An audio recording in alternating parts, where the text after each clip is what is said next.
ও এখন কেমন আছে? বর্তমানে স্থিতিশীল, কিন্তু ওর শরীরের তাপমাত্রা অস্বাভাবিকভাবে নেমে গিয়েছিল। আমি চোখ বন্ধ করলাম। রূপকথার ভয়েস মেসেজগুলো আবার কানে বাজতে লাগলো। আব্বু, আমার ঘুমাতে ভয় লাগছে। রাত প্রায় ৩টা। রূপকথা ঘুমাচ্ছে। আমি ওর কেবিনের বাইরে বসেছিলাম। হঠাৎ আমার ফোনে একটা মেসেজ এলো। অজানা নাম্বার, শুধু ৩টা শব্দ লেখা, বেজমেন্টে যেও না। আমার শরীর ঠান্ডা হয়ে গেল। আমি সঙ্গে সঙ্গে নম্বরে কল করলাম। ফোন বন্ধ। দ্বিতীয়বার মেসেজ এলো। ও জানে না তুমি কি লুকিয়ে রেখেছো। আমি কয়েক সেকেন্ড স্ক্রিনের দিকে তাকিয়ে রইলাম। কি লুকিয়ে রেখেছি আমি? আমি তো কিছুই বুঝতে পারছি না। ঠিক তখনই কেবিনের ভেতর থেকে রূপকথার কাপা কণ্ঠ ভেসে এলো। আব্বু! আমি দৌড়ে ভেতরে ঢুকলাম। ওর চোখ আধ খোলা। কিছু বলবে মা? রূপকথা চারদিকে তাকালো, যেন নিশ্চিত হতে চাইছে কেউ শুনছে কিনা। তারপর ফিস ফিস করে বলল, ওই মেয়েটা এখনো ওখানে আছে। আমার বুকের ভেতরটা কেঁপে উঠলো। কোন মেয়েটা? রূপকথা ঠোঁট কামড়ে ধরলো। যে মেয়েটাকে আন্টি বেজমেন্টে লুকিয়ে রেখেছে। আমি স্তব্ধ।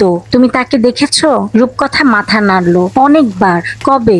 যখন তুমি অফিসে থাকো। আমার গলা শুকিয়ে গেল। সে কে? রূপকথা উত্তর দেওয়ার আগেই কেবিনের দরজার বাইরে একটা শব্দ হলো। ঠক ঠক ঠক। আমি দ্রুত ঘুরে তাকালাম। করিডোরে কেউ নেই, কিন্তু দরজার নিচ দিয়ে একটা সাদা খাম ভেতরে ঢুকিয়ে দেওয়া হয়েছে। আমি দৌড়ে বাইরে বের হলাম। পুরো করিডোর ফাঁকা, কেউ নেই, একটাও মানুষ নেই। আমি নিচু হয়ে খামটা তুলে নিলাম। খামের উপর শুধু একটা লাইন লেখা, সত্য জানতে চাইলে পুরনো বেজমেন্টের তালা ভাঙো। আর ভেতরে থাকা ছবিটা দেখে আমার হাত থেকে খামটা প্রায় পড়ে যাচ্ছিল। কারণ ছবিতে যে মেয়েটি ছিল সে দেখতে অবিকল আমার মৃত প্রথম স্ত্রী নীলার মতো। ছবিটা আমার হাত থেকে প্রায় পড়ে যাচ্ছিল। অসম্ভব, এটা কিভাবে সম্ভব? আমি ছবিটার দিকে আবার তাকালাম। না, ভুল দেখছি না। মেয়েটার চোখ, মুখের গড়ন, হাসি, সবকিছু আমার মৃত স্ত্রী নীলার মতো। যে নারী ৮ বছর আগে এক ভয়াবহ সড়ক দুর্ঘটনায় মারা গিয়েছিল, যার মৃত্যুর পর আমার পুরো পৃথিবী ভেঙে পড়েছিল, আর যার একমাত্র স্মৃতি হিসেবে আমার জীবনে রয়ে গিয়েছিল রূপকথা। আব্বু! রূপকথার কণ্ঠ শুনে আমি বাস্তবে ফিরলাম। আমি দ্রুত ছবিটা পকেটে রেখে ওর পাশে বসলাম। মা, ওই মেয়েটাকে তুমি কোথায় দেখেছো? রূপকথা কিছুক্ষণ চুপ করে রইল। মনে হচ্ছিল ও ভীষণ ভয় পাচ্ছে। বেজমেন্টে। তুমি সেখানে গিয়েছিলে? ও মাথা নাড়লো। একদিন বল খেলতে খেলতে নিচে চলে গিয়েছিলাম। তারপর দরজার ফাঁক দিয়ে দেখছিলাম একটা মেয়ে বসে আছে। দরজার ফাঁক দিয়ে দেখেছিলাম একটা মেয়ে বসে আছে। আমার বুকের ভেতর ধক করে উঠলো। তার বয়স কত হবে জানি না, কিন্তু আমার চেয়ে অনেক বড়। সে কি তোমার সাথে কথা বলেছিল? রূপকথা ধীরে ধীরে মাথা নাড়লো। সে শুধু বলেছিল, তোমার আব্বুকে বলো আমাকে বাঁচাতে। আমার পুরো শরীর শীতল হয়ে গেল।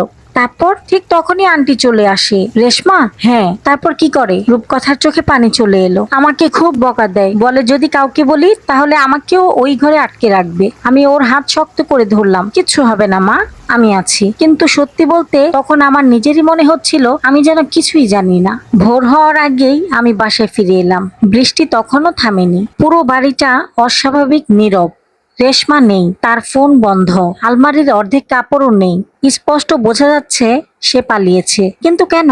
যদি সে নির্দোষ হয় তাহলে পালাবে কেন? আমি সরাসরি বেজমেন্টের দিকে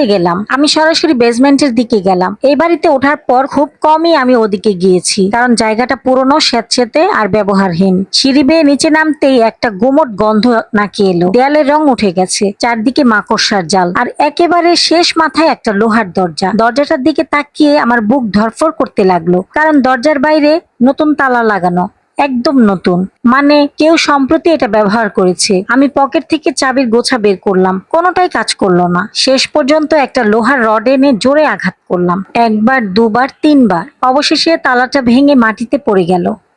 দরজাটা খুলতেই একটা ঠান্ডা বাতাস বেরিয়ে এলো। ঘরটা অন্ধকার। আমি ফোনের ফ্ল্যাশ লাইট জ্বালালাম, আর পরের মুহূর্তেই আমার নিঃশ্বাস বন্ধ হয়ে আসলো। ঘরের মাঝখানে একটা পুরনো খাট, খাটের পাশে পানির বোতল, কিছু শুকনো খাবার, একটা কম্বল, আর দেয়ালের সঙ্গে বাঁধা একটা লোহার শিকল। মানে এখানে কেউ ছিল, অনেক দিন ধরে ছিল, কিন্তু এখন নেই। হঠাৎ মেঝেতে কিছু একটা চকচক করতে দেখলাম। আমি নিচু হয়ে সেটা তুলে নিলাম। একটা ছোট্ট রূপার লকেট। লকেটটা খুলতেই ভেতরের ছবিটা দেখে আমার পা কাঁপতে শুরু করলো।